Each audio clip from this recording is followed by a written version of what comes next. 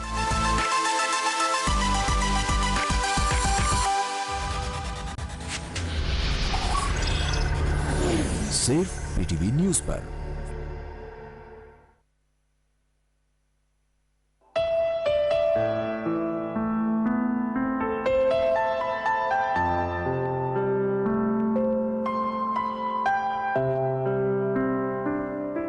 आलमे आब खाक में तेरे ज़हूर से फरोग, ज़र्रे रेग को दिया तूने तुलूए आफ़ताब।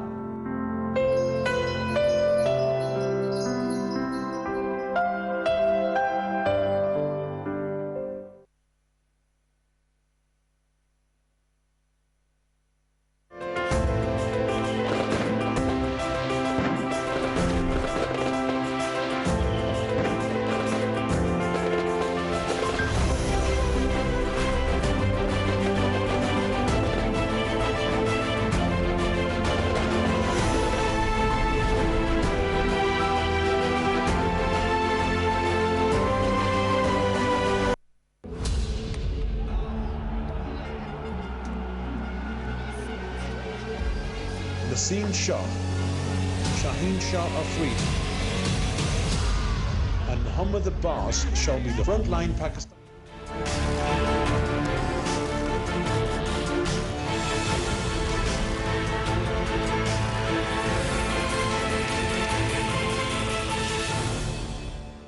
Welcome back viewers. हमें ज्वाइन किया है वज़ीर आज़म के मामले खसूसी बराए कौमी सलामती डॉक्टर मोईद यूसुफ साहब ने। डॉक्टर साहब अस्सलाम वालेकुम। डॉक्टर साहब से हम दोबारा रब्ता करने की कोशिश करते हैं। मेरे ख्याल में रब्ता हुआ था, रब्ता मुनक़ता हो गया, और हम जैसे मैंने ब्रेक पर जाने से कबल आपको बताया था कि हम गुफ्तगू करेंगे जो आज कौमी रब्ता कमेटी का इजलास हुआ वज़ीर आज़म इमरान खान की सरबराही में, और उसमें फैसला किया गया है कि जो सेक्टर्स बंद थे कोरोना वायरस के फैलाव की वजह से उन्हें अब मरहलावार खोला जा रहा है। और इस सिलसिले में अहम अनाउंसमेंट्स भी की। वज़ीर मनसूबाबंदी असद उमर साहब जो NCOC के कोऑर्डिनेटर हैं, इंचार्ज हैं, उन्होंने ये ऐलान करके बताया कि 8 अगस्त से जो सयाती इलाके हैं वहाँ पर जो होटल्स हैं उन्हें खोल दिया जाएगा। 10 अगस्त से जिम्स, थिएटर्स और सिनेमा हॉल्स को भी खोल दिया जाएगा इंशाल्लाह। इसके अलावा जो रेस्टोरेंट्स और कैफेटेरिया हैं SOPs उनके लिए जारी किए जाएंगे। और जो स्पोर्ट्स इवेंट्स हैं जैसे कबड्डी है, किश्ती है और कुश्ती है और रग्बी है, वो तमाशाई नहीं होंगे लेकिन उनको भी खोल दिया जाएगा। अलबत्ता जो स्कूल्स हैं, एजुकेशनल इंस्टीट्यूशंस और मैरिज हॉल्स 15 सितंबर को खोले जाएंगे। एजुकेशन के हवाले से उनका ये भी कहना था कि वफाकी वज़ीर तालीम शफकत महमूद साहब की मीटिंग भी हुई है बैनुल सूबाई सतह पर। स्कूल्स के जो स्टेक होल्डर्स हैं, नुमाइंदगान हैं, एसोसिएशंस हैं, यूनियंस हैं, उनसे भी बातचीत हुई और अब ये फैसला हुआ है कि 7 सितंबर को सूरत हाल का जायज़ा लिया जाएगा और उसके बाद फाइनली 15 सितंबर को अगर हालात मुआफ़िक हुए और इंशाल्लाह सेकंड स्पाइक नहीं आती, स्कूल्स भी खोल दिए जाएंगे और उसके साथ साथ मैरिज हॉल्स भी खोल दिए जाएंगे। तो ये अहम अनाउंसमेंट्स हुई हैं और आपके इल्म में है कि कोरोना वायरस के में जो फैलाव है उसमें नुमाया कमी वाक़या हुई है और हमने देखा कि ईद उल अज़हा पर भी जो है वो SOPs फॉलो किए गए। कहीं ना कहीं खिलाफ वर्जी हो जाती है, ज़ाहिर सी बात है। जो लॉकडाउन होता है और जो स्मार्ट लॉकडाउन है अब उन्हें भी ख़त्म किया जा रहा है, लेकिन उस पर कुछ ना कुछ वायलेशन हो जाती है जो कि नहीं होनी चाहिए। लेकिन साथ में इस हवाले से भी मुतनब्बे कर रहे थे वफाकी वज़ीर मनसूबाबंदी असद उमर साहब कि ये जो कोरोना है ये हतमी तौर पर नहीं ख़त्म हुआ, इसमें कमी वाक़या हुई है। लिहाजा जो हमने SOPs हैं जिसमें मास्क पहनना है और हाथों को 20 सेकंड धोना है, समाजी फासला रखना है, उसको बरकरार रखना होगा।